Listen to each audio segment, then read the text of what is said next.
Hey guys, this is Hunter. I'm here with another anime review. It's been a very long time since I've honestly done one. I figured now's a better time than ever with my AMVs spiking up to actually just deliver y'all some anime content. Me and a friend of mine just got back from watching Dragon Ball Super Superheroes. The theme you're hearing in the background is the Dragon Ball Super main OST. The link to it will be in the description below. Before I go any further, I must warn you, there's gonna be a lot of spoilers. Basically the entire plot of the whole damn movie.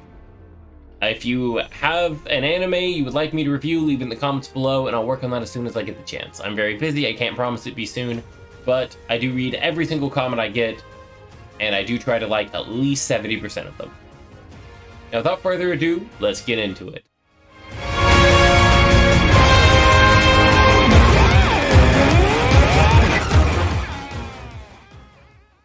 And the first thing I want to break down is the plot. I'll be quick, but it's going to be very spoiler heavy, so if you haven't seen the movie, but care about spoilers, and then watch the movie and come back, I'll be here.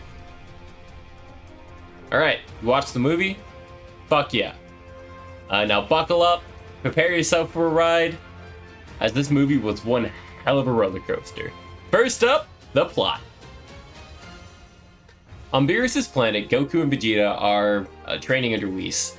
Joined by Broly to help him control his range. Meanwhile on Earth, the revived Red Ribbon army led by Commander Magenta and the staff officer Carmine recruit Dr. Hedo, the grandson of Dr. Gero. You remember that jackass, right? The one who created Cell, almost blew up the planet, blew up the moon, blew up Goku. Yeah, that guy. To seek revenge against Piccolo and Gohan, under Hedo's guidance, the army creates the two new androids, Gamma 1 and Gamma 2, who act as superheroes in the public eye. They deploy Gamma 2 to attack Piccolo, who loses the fight. Piccolo follows Gamma 2 back to Red Ribbon Army's base and discovers the Magenta and Hedo are working on a new android named Cell Max, a new and improved version of Dr. Gero's ultimate weapon, Cell. In order to lure Gohan into a trap, Magenta decides to kidnap his daughter Pan. A disguised Piccolo, having learned of this plan, volunteers himself for the kidnapping party and intercepts Pan, who agrees to go along to get her father to pay attention to her, after kicking the ass of one of the officers. After learning she's been kidnapped, Gohan leaves his studies and launches a full-scale assault on the base alongside Piccolo, who has used the Dragon Balls to attain a new form dubbed Orange Piccolo. Unleashing his ultimate form, Gohan battles Gamma 1 and overwhelms him while Piccolo battles Gamma 2, using his new form, Orange Piccolo, one of the coolest forms I think I've ever seen them give a Namekian. Piccolo defeats Gamma 2 before stopping the fight between Gohan and Gamma 1. After seeing Carmine trying to kill Pan, the Gammas have changed of heart and help Gohan and Piccolo save her.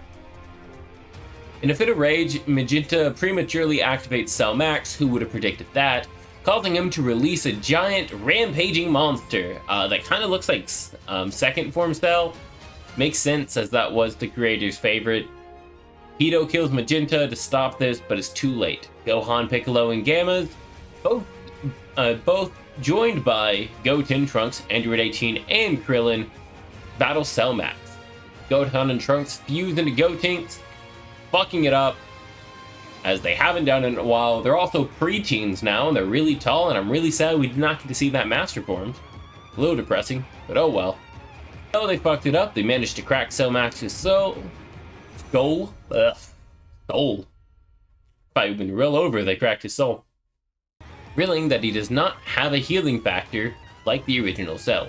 Gamma 2 sacrifices himself to injure Cell Max, destroying his left forearm. Combining his Orange Piccolo in Great Namekian forms, Piccolo battles Cell Max, but is ultimately defeated. This causes Gohan's inner rage to finally erupt, unlocking an evolution of his ultimate form called Gohan Beast. As Piccolo holds Cell Max in place, Gohan kills him by destroying the nucleus in his head with a supercharged special beam cannon, proving that Piccolo was always Gohan's dad, even from episode 1.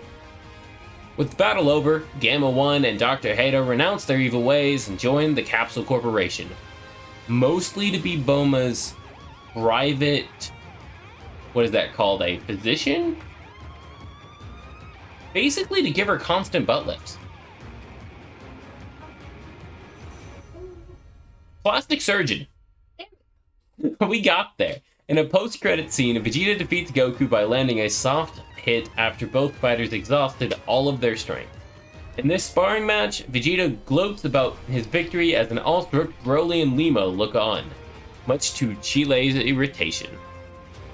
Now that I've taken the time to give you a synopsis of the entire movie, and honestly, if you sat through that and you haven't watched the movie, it's a good movie, even if you heard all that. Like, I don't feel like I even took all that away after telling you that. My nose is really itchy. Not the snoot. Not the snoot. Honestly, I do go to the movie theaters a lot, and I wasn't really excited to see this one. Not at first, anyways. After hearing the whole community spoiled it for everybody, it's just like, yay! There's a month difference. We watched the dub, as you can tell by this video and the name of it. A buddy of mine, he's appeared in some of our other gaming video content. Art bought the tickets and originally invited Myra to the other half of this channel. She reluctantly rejected them since she doesn't watch a lot of Dragon Ball Z or anything at all. Why do I say that every time? Why don't I just say because you don't watch Dragon Ball? Why do I keep doing that? I don't like. It's not that I don't like it. I had a really clingy friend in high school, and that was all he would talk about, so I never got into it. But I took him up on the offer anyways, and seriously, I was honestly blown away. The first big choice that they made caught me off guard, and that was the animation style. It honestly, the animation was some of the greatest, the greatest animation I've seen in a movie in a long time. Like, I am a fangirl for good animation. I literally will gush over it for hours. So it was like this weird 3D 2.5D thing that I can't really explain. I'll roll some clips right now so y'all can see what I'm talking about. This world needs a hero. We agree. The return of the Red Ribbon Army is near. Some new world-ending evil shows up. Who are you actually after? Who are you?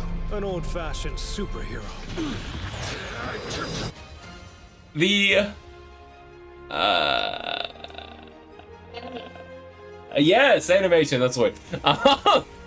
God, it is midnight. I've been awake too long for this. But the animation of it was really similar to an anime I've seen a long time ago called Algene. It's a Netflix anime. Some people hate that, some people love that. I think it's always hit or miss. You're either going to get something great or get something terrible. When they do something original, it's good.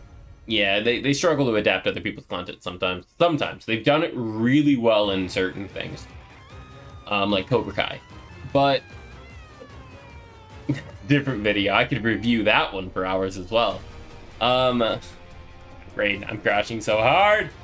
Reboot, boot, boot, beep. But yeah, the animation, it's something that I wouldn't really expect from Dragon Ball Z. Or Dragon Ball Super, or Dragon Ball, whatever they're calling it nowadays. I'm pretty sure Dragon Ball Super, since the movie's called Dragon Ball Super Superheroes. Animation was great. It worked fantastic in the fights. The cars looked good. They really should not be casually driving around a flying car with no real concern of anybody else.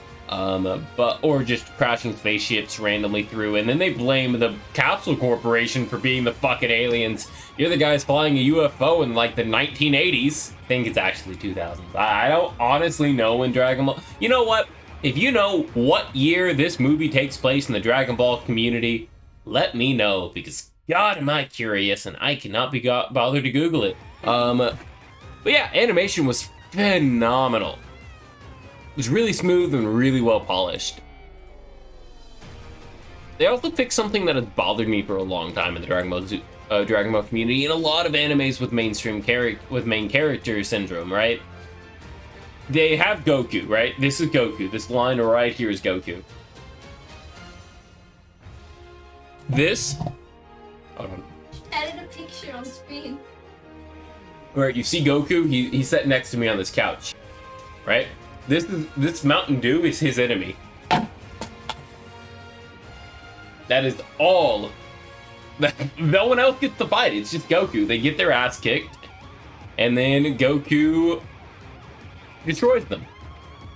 like always. So this movie is focusing on Piccolo and focusing on Goten, or not Goten, fuck, wrong kid. Focusing on Gohan. They all have the same voice actor, doesn't matter, right? They all have the same person. But this movie focusing on Piccolo and Gohan was a really good change of pace. It's a lot of character development you don't really get to see. Android 18 is always a good character to have on screen, in my opinion. She's one of my favorite Dragon Ball characters.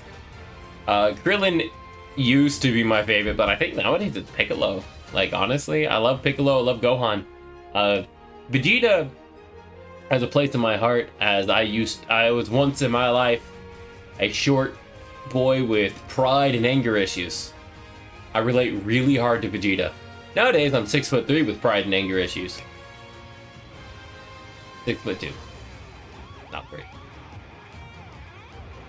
But yeah, so the end credit scene where Vegeta beat Goku was just a moment where I was almost in tears of happiness and excitement. A lot of justice in this, and I was really happy to see that. The next big thing I really wanted to talk about was the humor. They showed a lot of funny clips that I don't really want to get into this because I can't remember the exact quotes and it won't be as funny as if I do it. So if I can find the clips online, I'll kind of roll a couple of them here. If not, I'll put a dancing cat.